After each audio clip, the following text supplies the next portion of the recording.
নিয়ে হয় না, ইসলামী ঐক্য মুসলমানদের নিয়ে হয়।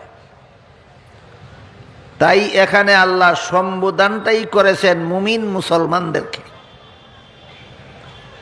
হ্যাঁ, দেশ রক্ষার ঐক্য মুসলিম অমুসলিম নির্বিশেষে সবাইকে নিয়ে হয়, যা গতকাল সবিস্তারে বর্ণনা করা হয়েছে। বুঝে থাকলে একটু দয়া করে বলবেন, কি দেশ রক্ষার ঐক্য আর ইসলামী ঐক্যের রূপরেখা কি একরকম না ভিন্ন ভিন্ন? দেশ রক্ষার ঐক্য শুধু মুসলমানদেরকে নিয়ে হয় না মুসলিম অমুসলিম নির্বিশেষে সবাইকে নিয়ে? আর ইসলামী ঐক্য শুধু মুসলমানদেরকে। তাই আল্লাহ এখানে শুধুমাত্র মুমিন মুসলমানদের সম্বোধন করে বলেন, তোমরা আল্লাহর রশ্মিকে শক্তভাবে ধারণ করার মাধ্যমে ঐক্যবদ্ধ হও, বিচ্ছিন্ন হয় না। এর মানে হইল ঐক্যবদ্ধ হও। এখানে আল্লাহ ঐক্যবদ্ধ হওয়ার জন্য, মুমিন মুসলমানদের ঐক্যবদ্ধ হওয়ার জন্য একটা প্ল্যাটফর্ম বলে দিয়েছেন, সেটা আল্লাহর ভাষায় হাবলুল্লাহ।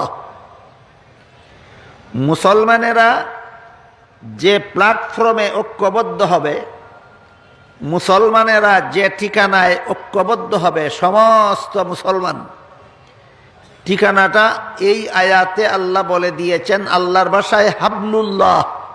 আমরা এই শব্দটা মনে রাখি, মুসলমানদের ঐক্যের প্ল্যাটফর্ম হাবলুল্লাহ। মুসলমানদের ঐক্যের প্ল্যাটফর্ম হাবলুল্লাহ। হাবলুল্লাহ শব্দের শাব্দিক অর্থ হলো আল্লাহর রশি। সমস্ত মুফাসসিরিনে কেরাম এ ব্যাপারে একমত যে এখানে আল্লাহ রশি শব্দটা মূল অর্থে ব্যবহার করেননি, একটা রূপক অর্থে ব্যবহার করেছেন। যে কোনো ভাষার সাহিত্য সম্পর্কে যারা মোটামুটিভাবে অবগত, তাদের সকলের জানা থাকার কথা, যে শব্দ যে অর্থে ব্যবহার করার জন্য অভিধানে ধার্য করা হয়, সেই অর্থেই যদি ব্যবহৃত হয় তাহলে বলা হয় শব্দটা তার মূল অর্থে ব্যবহৃত। আর যে শব্দ যে অর্থে ব্যবহারের জন্য অভিধানে ধার্য থাকে, সেই অর্থ বাদ দিয়ে নূতনভাবে আলাদা কোনো অর্থে যদি শব্দটা ব্যবহৃত হয়, তখন বলা হয় শব্দটা মূল অর্থে ব্যবহৃত নয়, রূপক অর্থে ব্যবহৃত। এই মূল অর্থ এবং রূপক অর্থ উভয় অর্থে শব্দ ব্যবহার হওয়ার নিয়ম প্রায় সমস্ত ভাষায় প্রচলিত আছে। বরং এটা সাহিত্যের একটা অলংকার, সাহিত্যের একটা সৌন্দর্য, যে মাঝে মধ্যে বিভিন্ন শব্দকে তার মূল অর্থে ব্যবহার না করে রূপক অর্থে ব্যবহার করা, যা সাহিত্যের একটা সৌন্দর্য। যেমন সমাজের নেতা যারা, তাদের ব্যাপারে বলা হয় তিনি আমাদের সকলের মাতা। মাতা শব্দের মূল অর্থ হইল শরীরের ঘাড়ের উপরের অংশ। মাতা শব্দের মূল অর্থ ঘাড়ের নিচের অংশ, উপরের অংশ। নেতাকে যে মাতা বলা হইল, এটা কি ঘাড়ের উপরের অংশ বুঝাবার জন্য না শ্রদ্ধেয় বুঝাবার জন্য? মাতা বলে শ্রদ্ধেয় বুঝানি, এটা মাতা শব্দের মূল অর্থ নয়, রূপক অর্থ। আঞ্চলিক ভাষায় এইরকম রূপক অর্থে শব্দ ব্যবহার করার নিয়ম আছে, শুদ্ধ ভাষায়ও নিয়ম আছে, আরবিতেও নিয়ম আছে, বাংলায়ও নিয়ম আছে। আল্লাহ পাক রব্বুল আলামিন পবিত্র কোরআনের বিভিন্ন আয়াতে বিভিন্ন শব্দকে মূল অর্থে ব্যবহার না করে রূপক অর্থে ব্যবহার করেছেন। তাই এই ব্যাপারে একটা মূলনীতি জানা থাকা দরকার। সেটা হলো, একটা শব্দকে আল্লাহ যে আয়াতে মূল অর্থে ব্যবহার করেছেন, সেই আয়াতে রূপক অর্থে ব্যবহার করা কোরআনের অপব্যাখ্যা। এই শব্দটাকে আল্লাহ যে আয়াতে রূপক অর্থে ব্যবহার করেছেন সেখানে মূল অর্থে ব্যবহার করা অপেক্ষা। যে শব্দকে যে আয়াতে আল্লাহ মূল অর্থে ব্যবহার করেছেন সেই শব্দকে সেখানে মূল অর্থেই বুঝে নিতে হবে। যে শব্দকে আল্লাহ যে আয়াতে রূপক অর্থে ব্যবহার করেছেন সেটাকে রূপক অর্থেই বুঝে নিতে হবে। এর একটি উদাহরণ, নূর একটা শব্দ আছে। নূর শব্দের মূল অর্থ আবিধানিক অর্থ হলো আলো। নূর শব্দের আবিধানিক অর্থ আলো, যেমন বাতির আলো, সূর্যের আলো, চন্দ্রের আলো। এই আলোগুলিকে আবিধানিক করতে নূর বলা হয়, এটা নূর শব্দের মূল অর্থ। কিন্তু কোরআনের ভাষায়, কোরআনের পরিভাষায় এই নূর শব্দকে বিভিন্ন আয়াতে পারিভাষিক অর্থে ব্যবহার করা হয়েছে। সেখানে নূর শব্দের অর্থ আলো নয়, সেখানে নূর শব্দের অর্থ হেদায়েত। আল্লাহ কোরআনের এক আয়াতে নূর শব্দকে আলো অর্থে ব্যবহার করেছেন, আর এক আয়াতে এই নূর শব্দকে হেদায়েত অর্থে ব্যবহার করেছেন। যেখানে নূর শব্দকে আলো অর্থে ব্যবহার করেছেন সেখানে যদি হেদায়েত অর্থে ব্যবহার করেন তাহলে সেটা হবে কোরআনের অপব্যাখ্যা। আর যেখানে আল্লাহ নূর শব্দকে হেদায়েত অর্থে ব্যবহার করেছেন সেখানে যদি আপনি মূল অর্থে ব্যবহার করেন সেটাও হবে অপব্যাখ্যা। কাজেই কোরআনের যে আয়াতে আল্লাহ যে শব্দকে মূল অর্থে ব্যবহার করেছেন সেখানে মূল অর্থেই বুঝতে হবে, যেখানে রূপক অর্থে ব্যবহার করেছেন সেখানে রূপক অর্থেই বুঝতে হবে। এর দুটি উদাহরণ দিচ্ছি। আল্লাহ কোরআনের এক আয়াতে বলেন, আলাম তারাউ কাইফা খালাকাল্লাহু সাবআ সামাওয়াতিন তিবাকা ওয়া জাআলাল কামারা ফীহিন্না নূরাও ওয়া জাআলাশ শামসা সিরাজা। তোমরা কি গবেষণার দৃষ্টিতে তাকিয়ে দেখো না আল্লাহ কেমন ভাবে স্তরে স্তরে 7টি আসমান সৃষ্টি করেছেন এবং আসমানগুলিতে চন্দ্রকে নূর হিসাবে স্থাপন করেছেন আর সূর্যকে বাতি স্বরূপ স্থাপন করেছেন।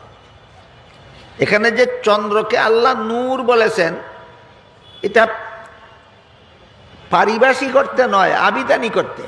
চন্দ্রকে নূর বলা হয়েছে হেদায়েত অর্থে নয়। চন্দ্র আমাদের হেদায়েত নয়, চন্দ্রকে আল্লাহ নূর বলেছেন আবিধানিক অর্থে, অর্থাৎ আলো।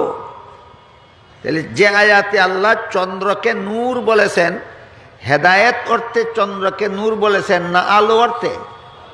আলো অর্থে। আবার অন্য আয়াতে আল্লাহ বলেন, আল্লাহু নূরুস সামাওয়াতি ওয়াল আরদ। আল্লাহ আসমান জমিনের নূর। এখানে নূর শব্দকে আল্লাহ আলো অর্থে ব্যবহার করেননি, এখানে নূর শব্দকে আল্লাহ হেদায়েত অর্থে ব্যবহার করেছেন। আসমান জমিনে যত আলো আছে এইগুলি আল্লাহ না। তাহলে আল্লাহ আসমান জমিনের নূর কথার অর্থ হলো আসমান জমিনের সব কিছুর হেদায়েত দাতা হলেন আল্লাহ। এই নূর শব্দকে একবার চন্দ্রকে নূর বলা হয়েছে, আবার আরেক আয়াতে আল্লাহকে নূর বলা হয়েছে। আমার কথা বুঝে থাকলে একটু দয়া করে বলবেন কি, যেখানে চন্দ্রকে নূর বলা হয়েছে এটা কি পারিভাষিক অর্থে না আবিধানিক অর্থে? আবিধানিক অর্থে। আর যে আয়াতে আল্লাহকে নূর বলা হয়েছে সেটা কি আবিধানিক অর্থে না কোরআনের পরিভাষা? এই হইল মূল অর্থ আর রূপক অর্থ পার্থক্য করে চিনার উদাহরণ। যেভাবে নূর শব্দকে আল্লাহ কোনো আয়াতে মূল অর্থে ব্যবহার করেছেন, কোনো আয়াতে রূপক অর্থে ব্যবহার করেছেন, তেমনিভাবে রশি শব্দটাকেও আল্লাহ আমাদের আলোচ্য আয়াতে মূল অর্থে নয় রূপক অর্থে ব্যবহার করেছেন। তেমনিভাবে আরেক আয়াতে আল্লাহ সুতা শব্দকেও রূপক অর্থে ব্যবহার করেছেন, মূল অর্থে নয়। যেমন সেহরি খাওয়ার বিধান সম্বলিত আয়াতে আল্লাহ বলেন, ফাকুলু ওয়াশরাবু হাত্তা ইয়াতাবাজ্জানা লাকুমুল খাইতুল আবিয়াদু মিনাল খাইতিল আসওয়াদি মিনাল ফাজর। তোমরা ততক্ষণ পর্যন্ত সেহরি খাও যতক্ষণ পর্যন্ত সাদা সুতা আর কালো সুতা পৃথকভাবে দেখা না যায়। আল খাইতুল আবিয়াদ শব্দের মূল অর্থ হইল সাদা সুতা। আল খাইতুল আসওয়াদ শব্দের মূল অর্থ হলো কালো সুতা। আয়াত নাজিল হওয়ার পরে একজন সাহাবী এখানে সুতাকে মূল অর্থে বুঝেছেন, বুঝে সেহরি খেতে বসেছেন। এক পায়ে একটা সাদা সুতা বেঁধেছেন, আরেক পায়ে একটা কালো সুতা বেঁধেছেন। যতক্ষণ পর্যন্ত সাদা সুতা এবং কালো সুতার রং পৃথকভাবে বোঝা না যায় ততক্ষণ পর্যন্ত সেহরি খেয়েছেন। পরের দিন যখন রাসূলের কাছে ঘটনা বর্ণিত হলো, তখন রাসূল বলে দিলেন, এখানে সুতা শব্দকে আল্লাহ মূল অর্থে ব্যবহার করেননি, বরং রূপক অর্থে ব্যবহার করেছেন।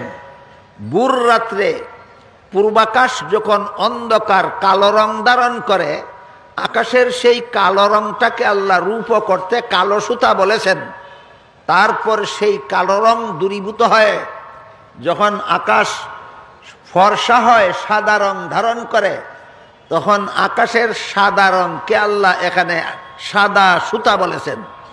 বুঝে থাকলে বলুন, সেহরির বিধান সম্বলিত আয়াতে সাদা সুতা এবং কালো সুতা শব্দ দুটি আল্লাহ মূল অর্থে ব্যবহার করেছেন না রূপক অর্থে? এই হইল রূপক অর্থের পরিচয় এবং উদাহরণ। ঠিক তেমনিভাবে আমাদের আলোচ্য আয়াত সূরা আলে ইমরানের 103 নম্বর আয়াতে যে আল্লাহ বলেছেন, ওয়াতাসিমু বিহাবলিল্লাহি জামিআন ওয়ালা তাফাররাকু, তোমরা আল্লাহর রশিকে শক্তভাবে ধারণ করে ঐক্যবদ্ধ হও। এখানে রশি শব্দটাকেও আল্লাহ মূল অর্থে নয় রূপক অর্থে ব্যবহার করেছেন। তাই মুফাসসিরিনে কেরাম তাফসীরের কিতাবে লিখেছেন, এখানে আল্লাহ রশি শব্দকে যে অর্থে ব্যবহার করেছেন সেটা দড়ি নয়। দড়ি, দড়ি বুঝেন তো? আমরা আঞ্চলিক ভাষায় বলি দড়ি, বাংলা ভাষায় বলে রশি। মুফাসসিরিনে কেরাম বলেন এখানে হাবলুন শব্দটা দড়ি বা রশি অর্থে আল্লাহ ব্যবহার করেননি, যদিও হাবলুন শব্দের মূল অর্থ দড়ি বা রশি। এখানে মূল অর্থে আল্লাহ ব্যবহার করেননি। এখানে আল্লাহ এই সব হাবলুন শব্দটাকে একটা রূপক অর্থে ব্যবহার করেছেন, এবং তা হলো আল্লাহর দ্বীন। তাহলে আয়াতের অর্থ হলো, হে মুমিন মুসলমানেরা, তোমরা শক্তভাবে আল্লাহর দ্বীন পালনের মাধ্যমে ঐক্যবদ্ধ হও। পরবর্তী কথাগুলি বুঝার সুবিধার জন্যই মনে রাখি, এখানে যে আল্লাহ মুসলমানদের ঐক্যের একটা প্ল্যাটফর্ম বলে দিলেন হাবলুল্লাহ, এই হাবলুল্লাহ শব্দের মূল অর্থ হলো আল্লাহর রশি। কিন্তু এখানে রশি বুঝাবার জন্য আল্লাহ হাবলুন শব্দ ব্যবহার করেননি, আল্লাহর দ্বীন বুঝাবার জন্য হাবলুল্লাহ শব্দ ব্যবহার করেছেন। কাজেই এখানে আয়াতের অর্থ হবে, তোমরা আল্লাহর রশিকে ধারণ করার মাধ্যমে ঐক্যবদ্ধ হও, এটা নয়, তোমরা আল্লাহর দ্বীন পালনের মাধ্যমে ঐক্যবদ্ধ হও। তাহলে আল্লাহর দ্বীন হলো মুসলমানদের ঐক্যের প্ল্যাটফর্ম। আল্লাহর দ্বীন হলো মুসলমানদের ঐক্যের প্ল্যাটফর্ম, ঠিকানা।